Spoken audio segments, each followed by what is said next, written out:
What's good, y'all? Welcome back to a brand new episode of the weirdest videos from all over the internet. Without further ado, let's get to the video. A desperate rescue mission is now being carried out because an American explorer is currently trapped in a cave more than 2 Empire State Buildings deep. Claustrophobes? This one's for you. Reports say that Mark Dickey became trapped in the Turkish cave after he fell ill, suffering life-threatening gastrointestinal bleeding and vomiting, leaving him unable to get out of the cave on his own. Rescue efforts are now being carried out with a whopping 170 people joining the tricky operation. And astonishingly, some of them have already reached Mark's location with medical supplies. The problem now is somehow getting him out. They say that the extraction will involve carrying Mark on a stretcher through the extremely cold, wet, and dark cave, and that they will have to pass him through dangerously tight areas requiring maneuvers like belly crawls. Now, because of how technical this will all be, they say that the rescue operation could take them up to 2 weeks. I bet they think that Mark's surname couldn't be more appropriate right now. The ascent is scheduled to start tomorrow, so of course, as always, I'll keep you guys updated. First thing first, what kind of name is Mark Dickey? What's wrong with your mommy and daddy? Out of all the names, they chose Mike Dickey. I mean, Mark Dickey, whatever your name is. I don't really care, to be honest, buddy. And it's not because I'm trying to be mean, it's because I don't really think you're very sane mentally. Why would you want to visit a cave underneath the earth? How about you go visit a coffee shop? Isn't it a little more simpler and safer? Where do these people even come from, man? I'm done. Tonight I found out I'm dating my biological son. That's exactly how a 34-year-old woman from Brazil opened her story. A story that shocked the entire internet. She explained that she got pregnant very young. The baby's father was her boyfriend at the time. He was 16. Her parents decided she was too young to raise a child and insisted the newborn be placed for adoption. Years went by. She grew up, finished school, got a job, and it seemed like the past was finally behind her. Then, at a social event in Guyana, she met a young man. There was an instant spark between them, an attraction that felt impossible to explain. They started dating and felt like they'd known each other their whole lives. One day in conversation, he mentioned that he'd been adopted and didn't know anything about his biological mother. She admitted that she'd been through something similar. She had given up her baby when she was a kid. They both laughed it off to cut the tension, but deep down, a creeping sense of unease started to grow. Later, she decided to meet his adoptive family. The moment they stepped through the door, his grandmother gave her a strange look and then said her name. She froze. From that point on, the coincidences piled up by the minute. Dates, cities, circumstances, everything lined up a little too well. Unable to bear the doubt, they agreed to take a DNA test. The result was the kind of blow you don't recover from. The test confirmed it. This young man was her biological son. I mean, this is indeed incest, but I can't really make fun of them because it's not like they knew, they just randomly met. Because even though they're mother and son, they're technically strangers in a sense. But there's billions of people on this earth, and for them to meet and basically breathe together as mother and son, I mean, they're worse than Mark Dickey from the first clip. All of them should be jailed for being weird. I mean, mom and son? I mean, Unsolved mysteries that will make your skin crawl. In early August 1963, 4-year-old Bobby Pankin and his family went on a hike in Washington State. There was a trail that led down to a waterfall that Bobby's mom wanted him and his brothers to see. And so, she set off down the trail with her 3 boys, and their father stayed behind. As they headed down the trail, it became apparent that not many people ever went down this path. The forest was super dense and it was hard to see where to go. But once they found the waterfall, 4-year-old Bobby didn't really want to go down the hill to see it. And so his mother told their middle brother to stay behind with him. Bobby's brother didn't really want to babysit him while his mom and their older brother were down exploring the waterfall.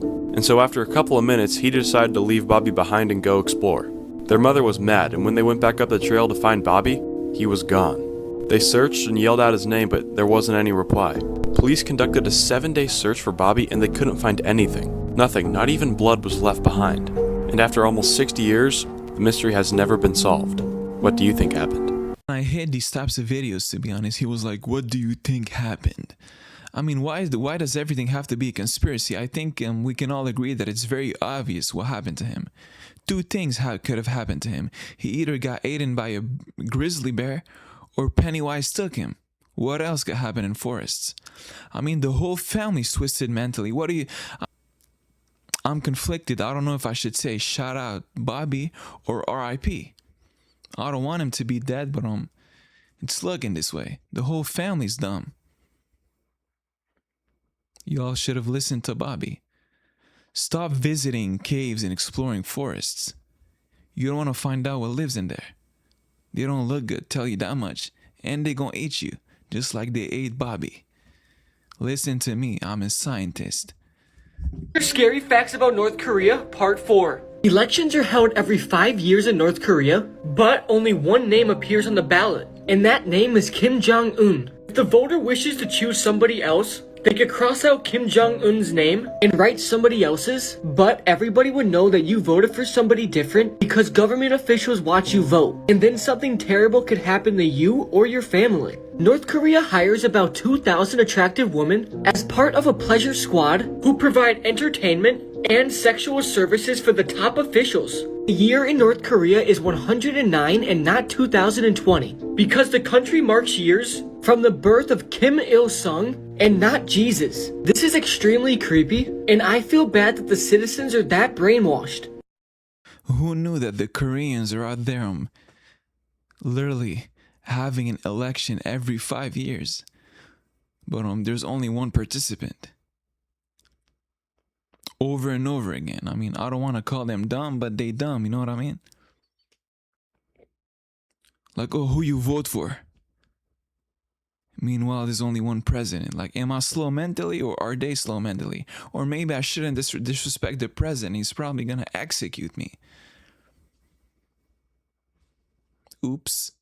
We have some crazy things happening in the world right now. Do you remember when that giant boat crashed into the Baltimore Bridge? The crew from that ship is still stuck in Baltimore 19 months later. They are not under arrest, they are just not allowed to leave Baltimore because there's still an investigation pending. Some of those crew members were already gone from home for months before this, which means some of them haven't seen their families in over 2 years. China and Russia are apparently sending female spies into Silicon Valley to steal secrets from tech workers, even marrying and having children with them. The stock market and job openings have risen and fallen in tandem with each other for decades until 2023. Stocks are up more than 75%. Meanwhile, job listings are down by over 33%. By the way, ChatGPT launched at the end of 2022. There's some weird stuff happening because of AI. Someone told ChatGPT to trade cryptocurrency and it lost 42 out of 44 times, wasting almost $10,000 in just a few days. The amount of offices being built in the United States is about to be taken over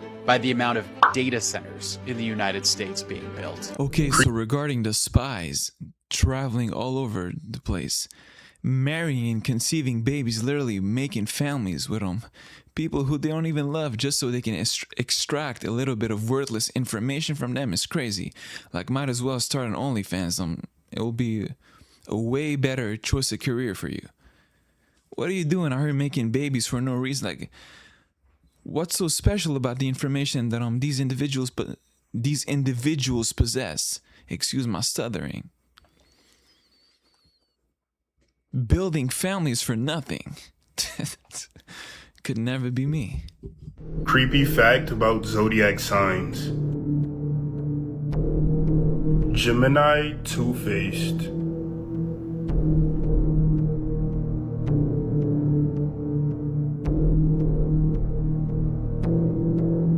Libra knows how to ruin your day in every way.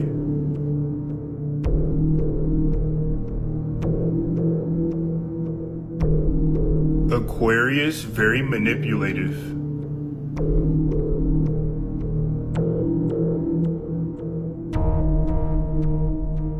Taurus, stalkers.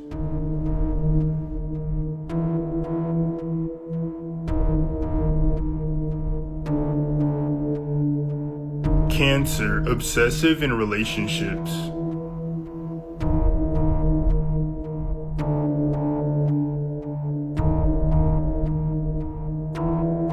Leo, good liars.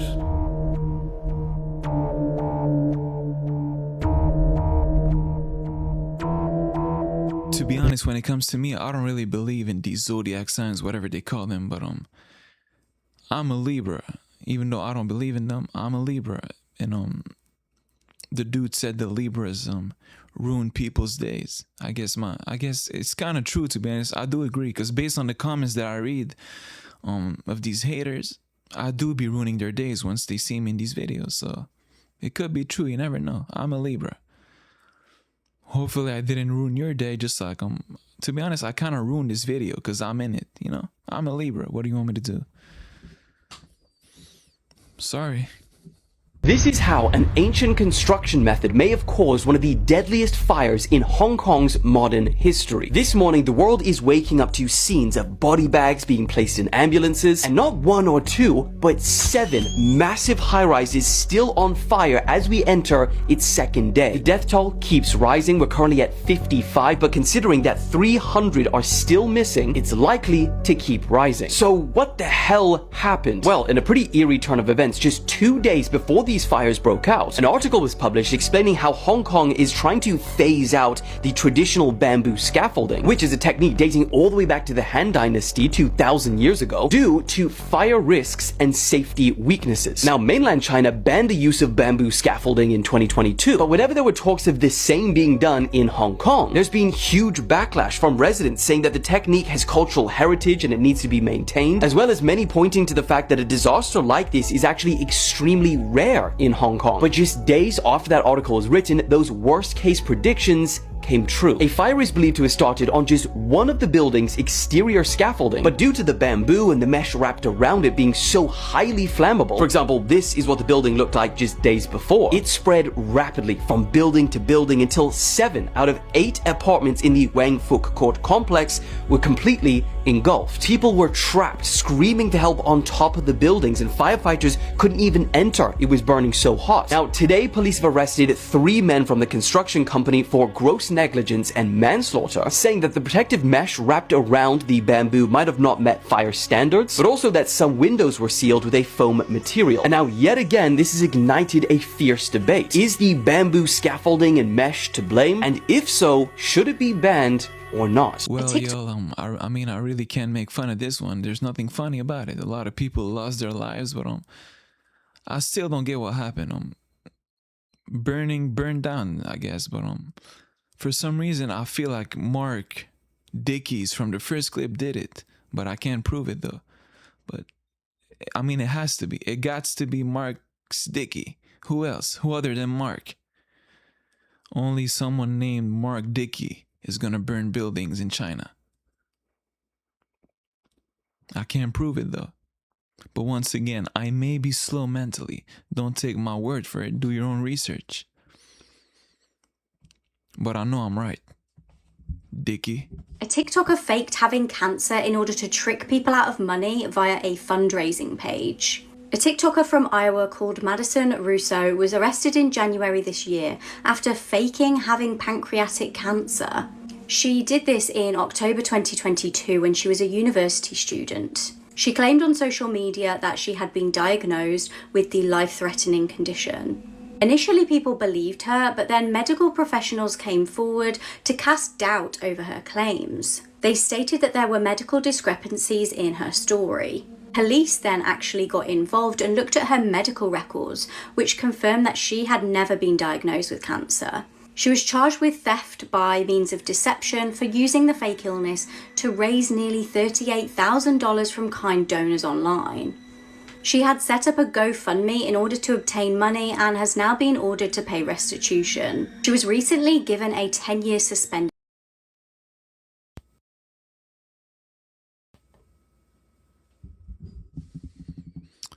Excuse me for pausing the video. I usually never do this, but why is she looking at us like this? You see the way she's staring at me? I'm starting to feel some type of way, and it's not nice, I'll tell you that much. Like, is she trying to scam me with those eyes?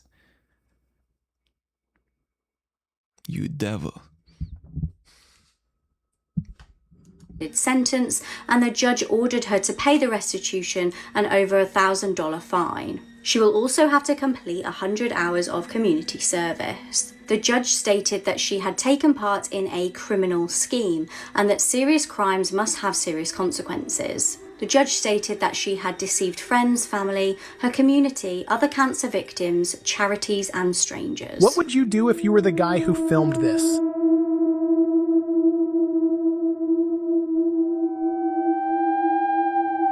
A young man was at a fashion shoot for some major clothing brands. On camera is a model who was set to showcase the collection the very next day. But that night, something felt off. It was like something else had taken over. She's smiling, so she's fine, you might think. Not really. She started acting strangely. Her arms seemed to reach out in a weird way, her eyes looked empty and dark, and the smile felt unsettling. He started filming to have proof, just in case this turned out to be the reason the upcoming fashion shoot got canceled. He even asked if she needed help. No answer. She just kept hiding and slipping away. To me, it feels like those skinwalker stories, like a middle phase where it's not an animal anymore, but not fully a person either. Stories about skinwalkers keep popping up online, with more clips every day claiming to show these eerie encounters. So, if you were there with the camera, what would you do? He said, so if you were the one with the camera, what would you do? Buddy, you ain't never gonna catch me being this guy with the camera. Why would I put myself in a position like this? Why would I be there filming her? I see her, I'm out. It ends right then and there. You ain't never gonna catch me filming her. Why would I film her for? Why would I film a demon? Do better with your questions. I'm getting triggered. I need to stop being an emotional little girl.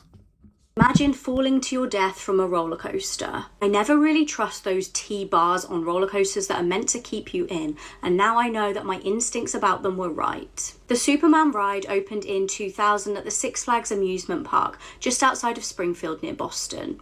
Just as a side note, I've actually driven through Springfield near Boston and it's absolutely beautiful. There are a total of 31 Six Flags amusement parks throughout the world. In May 2004, a 55-year-old man named Stanley Mordarski with cerebral palsy boarded the ride. Now, there were reportedly no mechanical defects on this ride, it's just that the T-bar wasn't secured appropriately onto the man's lap. While the roller coaster looped around the track on the final turn of the ride, Stanley was thrown from the ride, plunging to his death. Now, another passenger actually noticed that the T-bar had come loose and saw him lurch out of his seat and tried to grab him down. A report after Stanley's death identified that if the staff member in charge had noticed that he wasn't secured in properly, then this could have been prevented.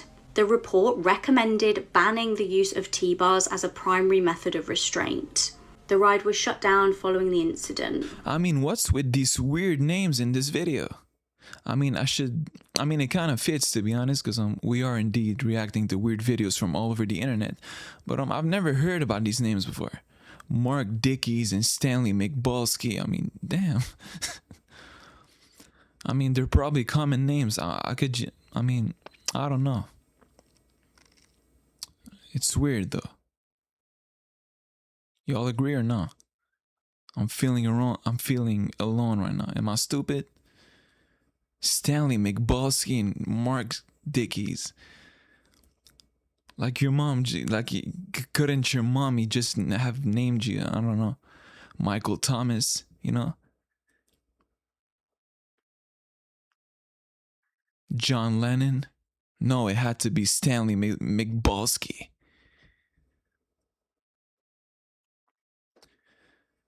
Man, Mark Dickies is getting on my nerves, to be honest. Every time I think about him, my blood starts boiling. What are you doing visiting caves? I'm not done with you. Weird Crime Facts, Part 53. On his 20th birthday in 1970, Bill Murray joked with a random passenger on his flight that he had some bombs in his suitcase. Soon enough, authorities were called in and ended up arresting Murray for attempting to smuggle 10 pounds of marijuana. Prisoners waiting to be executed on death row in America are given a physical beforehand to ensure that they're fit enough to die. In 2006, a woman farted on a commercial plane and tried to cover the smell by lighting matches. This immediately called for an emergency landing and an FBI investigation. In 1995, a French court found a man guilty of killing a teenage girl, but he was able to avoid jail time by hiding out in Germany. 14 years later, the victim's father hired a private team to locate the killer and kidnap him. They ended up finding him and dumping him in front of a French courthouse, which would later sentence him to 15 years in prison. Them boys in the jail are crazy. Imagine giving a physical exam, wasting resources on somebody that you're about to murder. in the next 5 minutes. Oh, hold on, sir. Let me check your heart rate, even though I'm about to murder you. Like, could I please test your pee? You're about to die.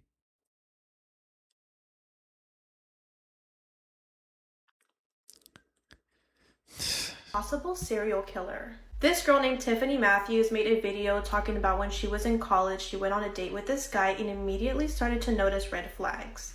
She met this guy at a bar, they immediately hit it off and ended up exchanging phone numbers. They had their first date, and when he picked her up, it was in a very nice, expensive car, but she found it strange that he didn't know how to work the car. For example, he didn't know how to open the car door, and if that's your car, wouldn't you know how to open the door at least? So she just assumed that this wasn't his car. Everything went well for the first date, and since Tiffany was going to be busy with studying, they weren't able to plan a second date right away. Once they were able to find time to get together, he suggested that they go to a park late at night. She agrees, and when he shows up, he's about an hour and a half late and he's in a completely different car. This second car that he is driving is completely run down, and immediately he tells her it's because he has dogs and he doesn't want his dogs to get his nice car dirty, and he was running late because he was getting gas. They then make their way to Gasworks Park, which is in Seattle, Washington. While on this date, Tiffany started to feel very uneasy about this guy because he started making jokes about unaliving her and told her that he was so excited to see her that he wore 2 different pairs of shoes. This park that they were at was very secluded and obviously very dark since they were there at night, and she was feeling very uneasy because he was still continuing with these jokes, so she ended up lying to him, telling him that her dad was a cop and that her roommates had her location, which was true.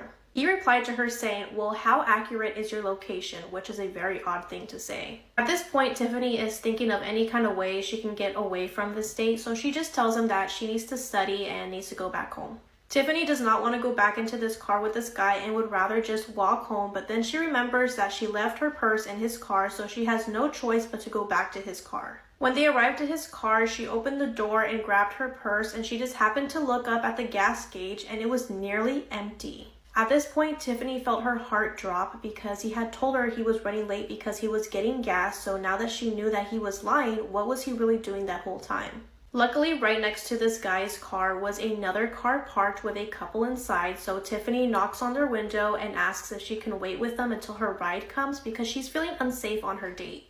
As soon as that guy saw her talking to the car next to him, he immediately sped off, she blocked him, and never spoke to him again. If you're ever in a situation like this, it's always important to trust your intuition because this could have ended bad really fast. I really don't want to sound like a bully or sound insensitive and say that she deserved it, but she kind of did, don't you think? Like, I'm being honest, let me know in the comments. The dude was sketchy, looked weird, acted weird, didn't know how to start, didn't even know how to use the car. Wanted to take her to a random park at nighttime. Was making jokes about unaliving her, basically confessing to her that he's a psycho serial killer, a rapist too, probably.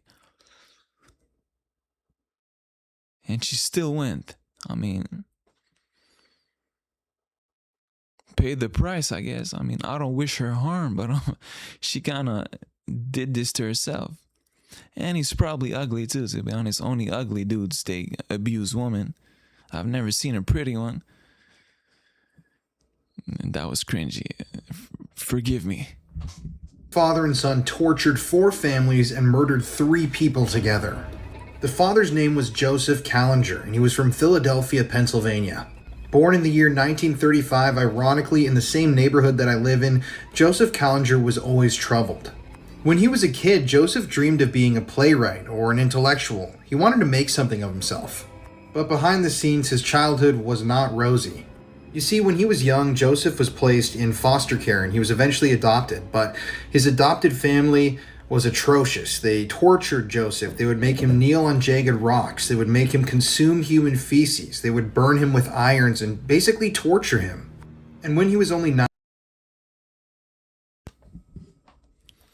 I truly apologize for laughing. I'm not laughing about this specific case. I didn't mean to laugh, I swear. Oh.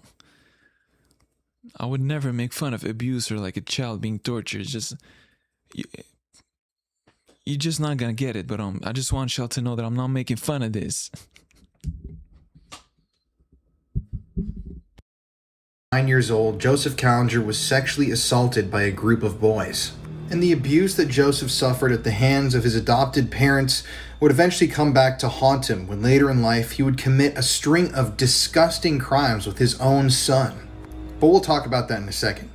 Now, when Joseph was 15 years old, he met a girl named Hilda, and at first their relationship was great, but eventually they got married, they had kids, and Joseph started to abuse his family just like his own adopted parents had abused him. At one point in the year 1957, Hilda was actually hospitalized because he had beaten her so badly. This obviously led to the couple's divorce, but Joseph quickly got remarried and he had 5 more kids with his next wife. Throughout his adult life, Joseph would be institutionalized at mental asylums a number of times, including for unaliving attempts on himself, committing arson, and various other crimes and offenses. So in the year 1972, Joseph was arrested, and while he was in custody, his children actually went to the police and detailed the abuse that they had suffered at the hands of their father. Sadly, though, later on, the kids recanted their allegations. And just 2 years later after this happened, one of his sons, Joseph Jr., was found dead in an abandoned building. And strangely enough, Joseph just 2 weeks earlier had taken life insurance policies out on his kids. This is just one instance of the justice system failing us. So when Joseph was questioned about all of this, he claimed to the police that his son had run away. Obviously that wasn't true, but he was never charged with his son's death or murder. But it was in the year 1974 when Joseph Callinger and his son would go on that extremely horrific crime rampage. A rampage that would change families forever. And I'm going to need to make a part 2 because that's where this gets juicy. I actually just got to investigate the haunted prison where Joseph Callinger was imprisoned after he was finally arrested for these murders. And it's also the prison where he passed away. Like, what's wrong with y'all ladies marrying these deranged serial killer psychopaths? I mean, and having babies with them. I mean, you don't see his face? Isn't it obvious? It's your choice, though. Anyways, y'all, so that's the end of this episode, and to be honest with you, I don't really know what to say. I'm speechless. I'm traumatized, to be honest. I don't know why I do this to myself, but anyways, hope you enjoyed it, though. It's about y'all, not me. So that's basically it. I'll see you on the next episode. Thank you for watching. I appreciate it.